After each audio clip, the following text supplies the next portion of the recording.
If you're an organization and you're trying to put together an online communication plan and embrace social media as part of that, there's a list of responsibilities to determine who's going to be responsible for what, how long is it going to take, and then how often are you going to do that, especially if it's a task that needs to be repeated over and over again.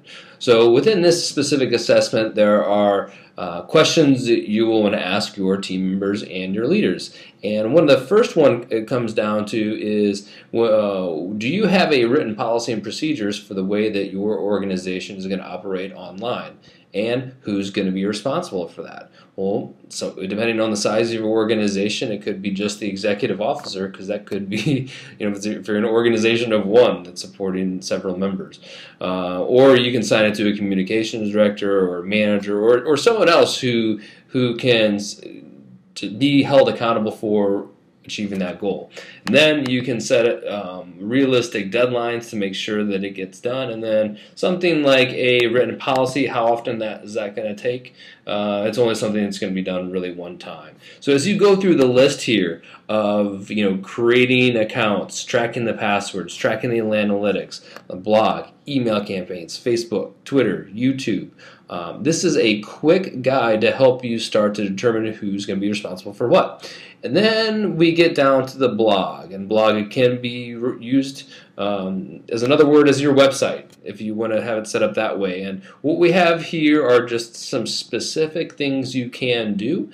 If you are using a blogging software platform, you can then choose who's going to have which role within the blog software, and then back again, okay, which individual is it? Is it the executive officer or manager?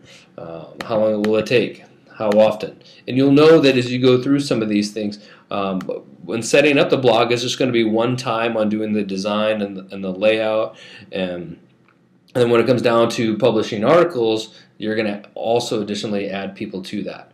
Photos, it's another great question, whether you're capturing them at live events, you're doing screen capture photos, the list kind of goes on. So we're going to make sure that you get the link to where you can start to play around and see how your team members start to fit in the roles that you want to assign them. And I would say the biggest challenge when looking at this, especially of Twitter, like if you're not using Twitter, you would have no idea what this means or know what questions to ask. So if you have team members that already know, let's say that they live, breathe, sleep Twitter, you can ask them, okay, who's putting mentions of other members' successes in our tweets? Who's posting blog posts from the associations to Twitter? And people who are using Twitter know what they're talking about, even if you're not even have an account profile set up. Same way with the LinkedIn, a group, company, what are the different options? With video, how can we not only create it, edit it, but get it out to as many different people as possible.